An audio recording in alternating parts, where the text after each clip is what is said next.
Welcome to the weekend. We'll have a rerun today, and I'll add a quote.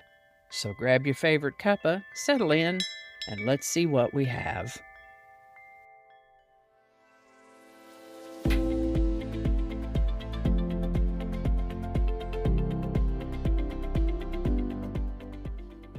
Hi there, and welcome to This Day in History for December 13th. December 13th is the 347th day of the year in the Gregorian calendar, 348th in leap years, with 18 days remaining to the end of the year. The other day we looked at the word gneiss and its history and origin, and that made me think of the word nice. Gneiss is a coarse-grained metamorphic rock, which means it's been metamorphosed or changed from one type of rock to another by heat and pressure. In this process of metamorphosis, the rock usually stays mostly solid but recrystallizes to a new texture or mineral composition. Gneiss, as I mentioned, is a metamorphic rock, and some of its characteristics are that it shows a particular kind of banding, along with a few other specific characteristics. In gneiss, being a coarse-grained rock, mineral grains can be fairly easily seen with the unaided eye.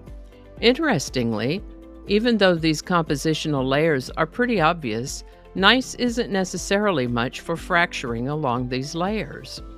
Since gneiss is a metamorphosed form of rock, it might be further described by the predominant mineral contained in it, such as granite gneiss, diorite gneiss, garnet gneiss, and so on. Gneiss can be metamorphosed from rock that was originally igneous or from rock that was originally sedimentary, as gneiss simply describes a type of rock that became rearranged under heat and pressure. The word gneiss comes to us from an old High German word that meant spark. First known use of the word gneiss is in the 1750s. Nice. And with that, prompted by the Protestant Reformation, the Catholic Church initiated the Council of Trent on December 13, 1545. The Council of Trent is generally considered to be the embodiment of the Counter-Reformation. On December 13, 1623, the Plymouth colony established the system of trial by a 12-man jury in the American colonies. This is the birthday of Mary Todd Lincoln, born December 13, 1818. She was the wife of President Abraham Lincoln, making her the 16th First Lady. She was a staunch supporter of her husband, and as we all know, President Lincoln was assassinated while in office. The Lincolns had 4 sons, the middle 2 of whom died in childhood. The youngest of the 4 died at the age of 18 with some sort of breathing problem, tuberculosis, pleurisy, pneumonia, something like that. The oldest son, Robert, was the only one of the Lincoln boys to outlive his parents.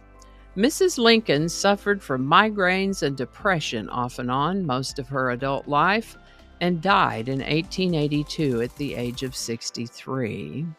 This is the birthday of actor Van Heflin, born December 13, 1908, in Walters, Oklahoma.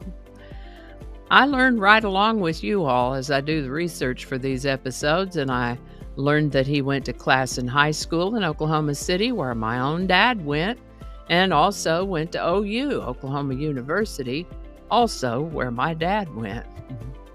Van Heflin acted in theater beginning in the 1920s, radio and film playing mostly character parts, and a string of parts as a leading man with a filmography dating from 1939. He played in several westerns such as Shane, 3:10 to Yuma, Santa Fe Trail, and Gunman's Walk, just to name a few. I count around 30 or so movie parts, over a dozen television parts, and several radio drama parts. Van Heflin passed in 1971 at the age of 62. The Apollo 17 mission team, Eugene Cernan and Harrison Schmitt, made their third and final extravehicular activity, also known as an EVA, or the moonwalk, on December 13, 1972. So far, they are the last humans to set foot on the moon. One of my viewers pointed out that this is the birthday of singer-songwriter Taylor Swift, born December 13th, 1989. She began writing songs professionally in 2004 when she was 14 and signed to become a country singer the following year. As many artists do, she opened tours for other musicians early in her career, 2007, 2008. In 2012, she began crossing over from country to pop with her album Red, whose lead single was a song called We Are Never Ever Getting Back Together. Forbes and Bloomberg estimate her wealth at $1.1 billion with a B. Best I can tell, she has 10 studio albums, but because of a dispute over the ownership of her early catalog, 4 of those early albums were re-recorded.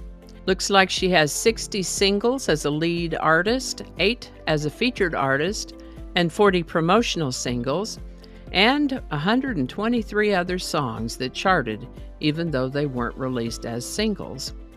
Interestingly, her younger brother Austin Swift is also in show business, and their grandmother was a television personality and opera singer, Marjorie Finlay.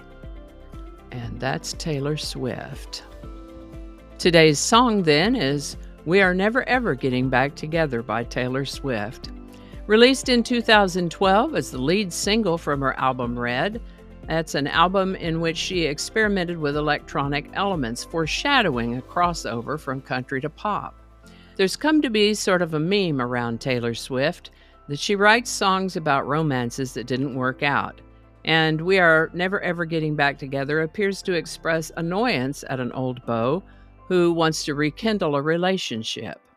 It's said to have a catchy melody and radio-friendly sound, and while it became her first Billboard Hot 100 #1 record, some have said the lyrics were substandard to her usual songwriting abilities.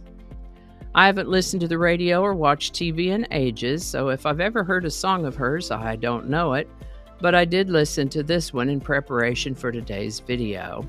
We Are Never Ever Getting Back Together by Taylor Swift. Link in the description. Okay. Today's quote, more of a saying, is something my grandmother used to say to me when I was little, and in my mind is kind of related to a word we looked at back on April 4th, meretricious, and that is, pretty is as pretty does. It doesn't matter how pretty something or someone may be on the outside if they're ugly on the inside or if they behave badly.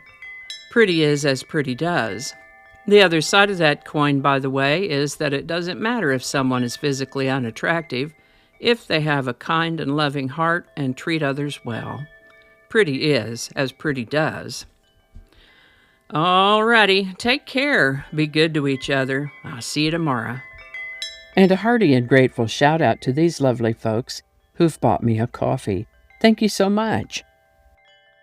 And if you'd like to add your name to that list, there is a link in the description where you too can buy me a coffee.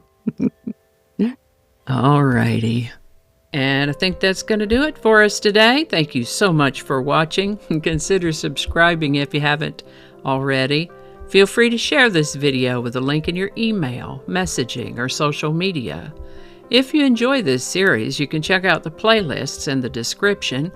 You can find me on BitChute, Facebook, Odyssey, Rumble, YouTube, and X, as well as on a blog page called No Really. No Really. No Really. Consider following my Day in History page on Facebook if you're on Facebook. I also have a Patreon account now, or you can buy me a coffee. All those links are in the description. Alrighty, that's all I can think of right now. Thanks again, and I'll see you next time.